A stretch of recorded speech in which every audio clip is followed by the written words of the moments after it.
Hello students, your most welcome. I hope आप सारे students की पढ़ाई बेहतरीन लेवल पर होगी। दोस्तों, यही वक्त है वक्त बदलने का। आप हर सब्जेक्ट के, हर टॉपिक के, हर टाइप के क्वेश्चन को अच्छे से रीड करना, सारे कॉन्सेप्ट क्लियर करना, क्योंकि अभी नहीं तो कभी नहीं। यही समय है अपनी ज़िंदगी बदलने का, अपने परिवार की स्थितियाँ बदलने की। ज़िंदगी हमें बार बार मौके नहीं देती है ज़िंदगी बदलने के, इसलिए यही वक्त है अच्छे से तैयारी करना और ज़्यादा से ज़्यादा प्रैक्टिस करने पर ध्यान रखना, क्योंकि हम 2 साल से तो पढ़ाई कर ही रहे हैं। पढ़ाई में आपको सबसे ज़्यादा MCQ सोल्व करना है। MCQ से हमें ये पता चलता है कि हमारा नॉलेज किस लेवल पर है। ये एक प्रीसियस समय है। इस समय में हमें ज़्यादा से ज़्यादा हर सब्जेक्ट के MCQ सोल्व करना है। पूरा फोकस आप अपनी पढ़ाई पे रखें। हमने जो 2 साल से पढ़ाई कर रखी है उसी का रिज़ल्ट हमें इस एग्ज़ाम के थ्रू लगभग 2 से 4 महीनों के अंदर मिलने वाला है। तो आप पूरा डेडिकेट रहिए और ज़्यादा से ज़्यादा MCQ सोल्व करने की कोशिश कर रहे। इस सीरीज़ के माध्यम से आपको कई सारा फ़ायदा होने वाला है, यहाँ तक कि यहाँ हमारे लगभग सारे के सारे टॉपिक अर्थात पूरा सब्जेक्ट कवर होने वाला है। एक एक क्वेश्चन आपको यहाँ पर मिलेगा, जो हमको सारे वीडियो में अलग अलग फॉर्मेट को पढ़ना होता है। यहाँ पर आपको एक ही सीरीज़ में सब कुछ मिल जाएगा। ये कंटेंट ऐसा कंटेंट है जो कई सारे एग्ज़ाम को कवर करेगा, कई सारे ऐसे क्वेश्चन को भी कवर करेगा जो हमने आज तक नहीं रीड किए। तो यहाँ पर आप अपना एनालिसिस खुद करें और ज़्यादा से ज़्यादा MCQ सॉल्व करें। यहाँ अगर आपको सीमित लग रहे हैं तो आप कई सारे मार्केट से भी बुक खरीद लो, कई सारे यूट्यूब चैनल पर भी MCQs मिल रहे हैं, PYQs मिल रहे हैं, सारे आप टेस्ट लगा लो, क्योंकि अभी नहीं तो कभी नहीं। यही अंतिम मौका है हमें अपने जीवन बदलने का, अपने परिवार की स्थिति बदलने के लिए। चलिए अब हम इस वीडियो को स्टार्ट करते हैं। आप पहले क्वेश्चन को ध्यान से सुनो और चारों ऑप्शन को रीड करो। उसके बाद आप आंसर देने से पहले उसका एनालिसिस करना, क्या ये सही है उसके बाद ही आप उसका सही आंसर सिलेक्ट करना। पहला क्वेश्चन है, कीबोर्ड कौन सा डिवाइस है?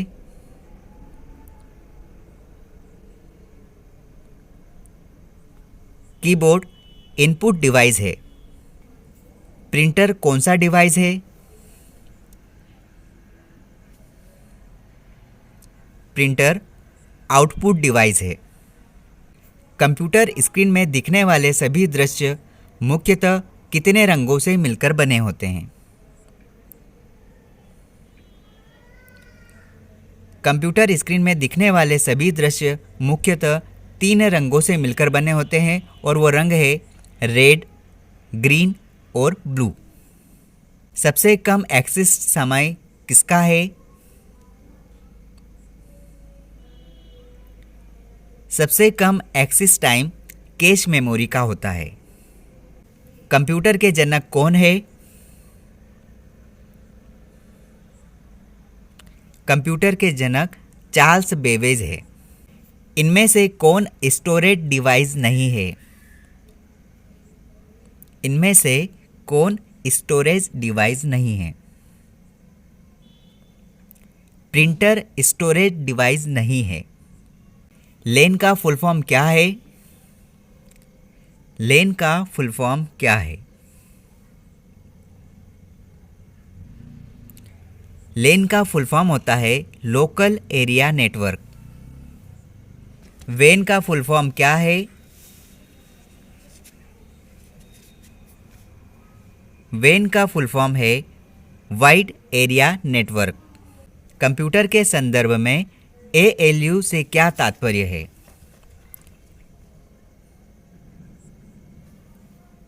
कंप्यूटर के संदर्भ में ALU मतलब अरिथमेटिक लॉजिक यूनिट। कंप्यूटर का मस्तिष्क किसे कहते हैं? कंप्यूटर का मस्तिष्क CPU को कहा जाता है, जिसका फुल फॉर्म है सेंट्रल प्रोसेसिंग यूनिट। ये सारे आज के वीडियो में बेसिक लेवल के क्वेश्चन रहेंगे। हमको लगभग 10,000 क्वेश्चन कंप्लीट करना है, जो सारे MCQ फॉर्मेट में रहेंगे। ये पूरा का पूरा कंप्यूटर सब्जेक्ट को कवर करता है। हम चाहे किसी भी एग्ज़ाम की तैयारी कर रहे हैं, जैसे हाल ही में अभी कोऑपरेटिव बैंक में कंप्यूटर सब्जेक्ट पूछा जाएगा, पटवारी की एग्ज़ाम में पूछा जाएगा, अगर आप में से किसी बच्चे ने केवी का फॉर्म डाला है तो उसमें कंप्यूटर सब्जेक्ट पूछा जा रहा है, और इससे पहले कई सारी वैकेंसी है जिसमें कंप्यूटर सब्जेक्ट पूछा जा रहा है। इसके बाद जितने भी व्यापम की एग्ज़ाम आने वाली है, चाहे आप किसी भी स्टेट से हैं, हर स्टेट में कंप्यूटर सब्जेक्ट किसी न किसी वैकेंसी में होता ही है। चाहे आप किसी भी स्टेट से पढ़ाई कर रहे हैं, इस यूट्यूब चैनल के माध्यम से आप ज़रूर इस सीरीज़ का फ़ायदा उठा सकते हैं और अपने कॉम्पिटिटिव एग्ज़ाम की प्रिपरेशन को बेहतर बना सकते हैं। कंप्यूटर मेमोरी की सबसे छोटी इकाई है। कंप्यूटर मेमोरी की सबसे छोटी इकाई बीट है। इनमें से कौन सा ऑपरेटिंग सिस्टम नहीं है? इनमें से कौन सा ऑपरेटिंग सिस्टम नहीं है? माइक्रोसॉफ्ट एक ऑपरेटिंग सिस्टम नहीं है। आप क्वेश्चन को ध्यान से सुनो और चारे ऑब्जेक्टिव को आप अच्छे से पढ़ना। इसमें हमको ये पता चलता है कि माइक्रोसॉफ्ट ऑपरेटिंग सिस्टम नहीं है। कहने का मतलब ये हुआ इनडायरेक्टली विंडोज़, लिनक्स और डोस एक ऑपरेटिंग सिस्टम है। इसलिए आप ऑप्शन को सही तरीके से समझें। कंप्यूटर की प्रथम पीढ़ी की शुरुआत कब से मानी जाती है? 1946 से 1956। कंप्यूटर की प्रथम पीढ़ी की शुरुआत 1946 से 1956 है। प्रथम पीढ़ी के कंप्यूटर में किसका प्रयोग किया गया? याद रखना, वैक्यूम ट्यूब का इस्तेमाल किया जाता था। किसी फाइल या फोल्डर को कॉपी करने के लिए शॉर्टकट क्या होगा? किसी फाइल या फोल्डर को कॉपी करने के लिए शॉर्टकट Ctrl+C होगा। इस YouTube चैनल में कम्युनिटी ऐप में जैसे आप YouTube चैनल खोलोगे तो वहाँ पर वीडियो, प्लेलिस्ट ऐसे कई सारे ऑप्शन होते हैं। कम्युनिटी टैब, उसके बाद अबाउट। तो आप कम्युनिटी टैब में जो भी क्वेश्चन अपलोड किए जाते हैं डे बाय डे, आप उनका सही तरीके से आंसर देने की कोशिश करो। कई सारे इजी क्वेश्चन होते हैं जिसमें सारे बच्चे लगभग उसको गलत कर रहे हैं, तो वो सारे क्वेश्चंस को आप अटेम्प्ट करना। वो कंप्यूटर सब्जेक्ट से रिलेटेड ही अपलोड हो रहे हैं। कॉपी किए हुए आइटम को पेस्ट करने की शॉर्टकट की क्या होगी? कॉपी किए हुए आइटम को पेस्ट करने की शॉर्टकट की होगी Ctrl+V। Ctrl+X कमांड से क्या होता है? Ctrl+X कमांड से हम किसी भी डॉक्यूमेंट को या टेक्स्ट को या आइटम को कट कर सकते हैं। इनमें से कौन सा विकल्प आपके लिखे हुए कार्य को बदलने में सहायक होता है? एडिट। कंप्यूटर में आईसी चिप का यूज़ इस्तेमाल किस जनरेशन में किया गया था? 3rd जनरेशन में।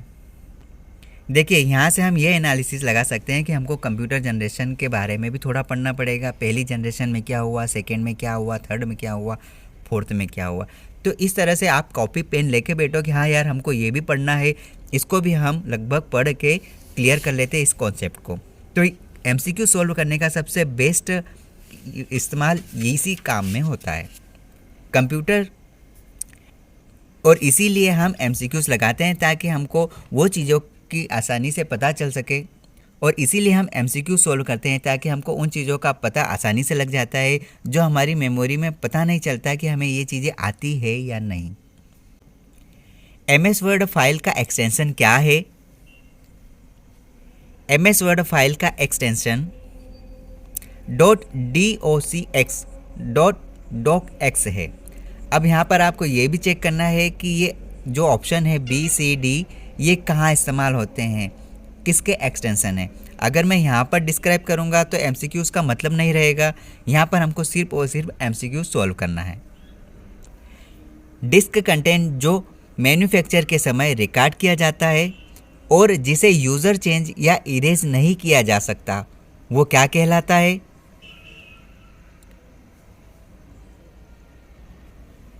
Read only. उस व्यक्ति को क्या कहेंगे जो अपनी विशेषज्ञता का प्रयोग गैर कानूनी ढंग से जानकारी लेने के लिए या नुकसान पहुंचाने के लिए दूसरे लोगों के कंप्यूटरों को एक्सेस करता है।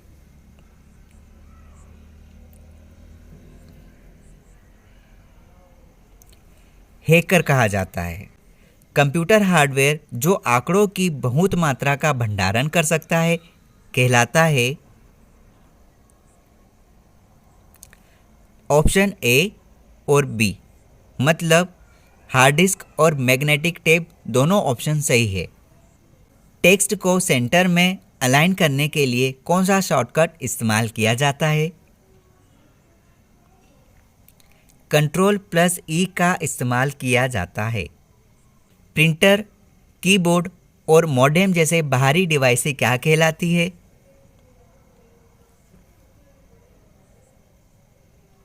ये सारी पेरिफेरल्स डिवाइस होती है। वर्ड डॉक्यूमेंट में एक पैराग्राफ को एक स्थान से दूसरे में ले जाने के लिए निम्नलिखित में से किसका प्रयोग किया जाना चाहिए?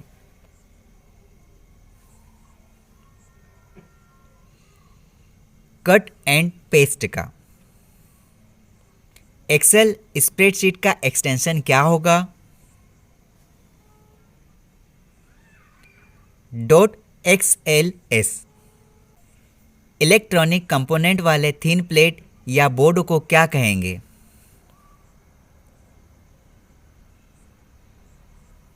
सर्किट बोर्ड कहा जाता है उसे। स्प्रेडशीट में जिस पॉइंट पर कॉलम और रो इंटरसेक्ट करते हैं उसे हम कहेंगे सेल। इनमें से कौन सी वैज्ञानिक कंप्यूटर भाषा है?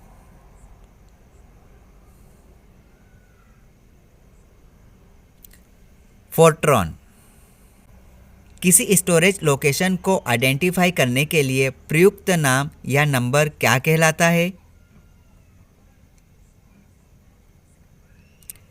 एड्रेस। वर्ड में अलाइनमेंट और फॉन्ट साइज के लिए कौन सा टूल बार बटन डिस्प्ले करता है?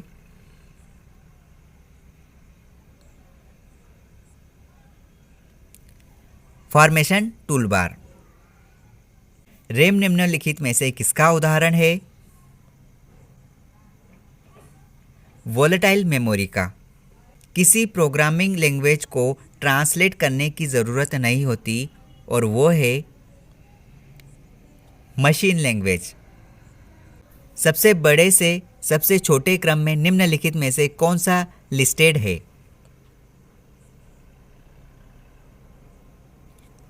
Option A TB, terabyte, GB, gigabyte, MB, megabyte, KB, kilobyte. सूचना की उस छोटी इकाई को क्या कहेंगे जिसे कंप्यूटर समझ और प्रोसेस कर सकता है? बिट कहलाती है। बाइनरी सिस्टम एक नंबर सिस्टम है जिसका आधार होता है 2। कंप्यूटर में क्या अवश्य होना चाहिए कि ये बूट हो सके? Operating system. इनमें से कौन सा एक वह प्रोग्राम है जो हाई लेवल लैंग्वेज को मशीन लैंग्वेज में बदलता है? कंपाइलर। एमएस वर्ड में रिप्लेस ऑप्शन कहां पर उपलब्ध होता है? एडिट मेन्यू में। एमएस वर्ड में अपने पिछले एक्शन को रिवर्स करने के लिए अंडो कमांड का इस्तेमाल किया जाता है। सेकेंडरी स्टोरेज से डेटा के लिए रिक्वेस्ट मिलने के बाद वास्तविक डेटा ट्रांसफर के लिए लगने वाले समय को हम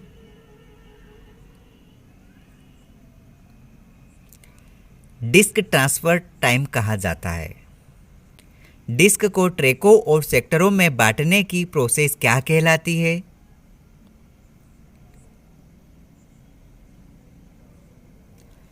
फॉर्मेटिंग। इनमें से कौन सा हार्डवेयर है, सॉफ्टवेयर नहीं?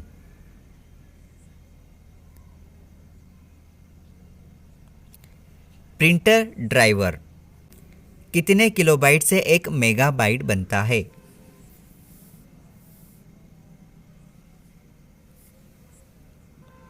1024। HTML डॉक्यूमेंट बनाने के लिए निम्न में से किसकी ज़रूरत होती है? टेक्स्ट एडिटर की। इनमें से कौन सा सिस्टम यूनिट का भाग है? CPU सिस्टम यूनिट का भाग है। पहले से ऑन कंप्यूटर को रीस्टार्ट करने को क्या कहेंगे हम? Warm booting. पहले से ऑन कंप्यूटर को रीस्टार्ट करने की प्रोसेस वार्म बूटिंग कहलाती है। इंटरनेट पर सर्वर से सूचना प्राप्त करना कंप्यूटर के प्रोसेस का अर्थ निम्न में से क्या है?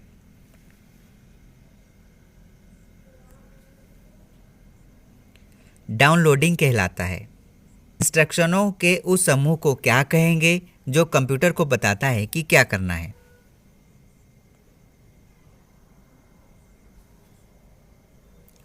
प्रोग्राम। इस वीडियो में हमने 50 इंपॉर्टेंट MCQs कवर करे। कंप्यूटर से संबंधित ये इंपॉर्टेंट क्वेश्चन है और ये बेसिक ऑब्जेक्टिव क्वेश्चन है। अगर आपको 10,000 इंपॉर्टेंट MCQs की ज़रूरत है कंप्यूटर जीके या फिर आप पटवारी की तैयारी में लगे हैं MP जीके, तो आपको ये 10,000 MCQs और 10,000 वन लाइनर फॉर्मेट इस YouTube चैनल पर आपको मिल जाएंगे। हर रोज़ आपको 9 बजे लाइव क्लास में ये सारे MCQs सॉल्व करने का मौका मिल सकता है। आप इस YouTube चैनल के साथ जुड़कर इस चैनल के साथ अपनी पढ़ाई को बेहतर बना सकते हैं और आप ये एनालिसिस कर सकते हैं कि हमारी तैयारी किस सब्जेक्ट में, किस टॉपिक में किस तरह से बनी है या कितना और पढ़ने की आवश्यकता है, क्योंकि यह समय वही है जहाँ पर हमको अपने आप को बेस्ट बनाना है। किसी भी तरह से सिलेक्शन चाहिए ही चाहिए। इसके लिए हमको ये 2-3 महीने कड़ी मेहनत करना पड़ेगी। ज़्यादा से ज़्यादा अपने आप को एनालिसिस में लगाना पड़ेगा, समय देना पड़ेगा। चलिए फिर मिलते हैं एक नए वीडियो के साथ कल इसी समय रात को 9 बजे। Thank you so much, all the best. आप होंगे कामयाब।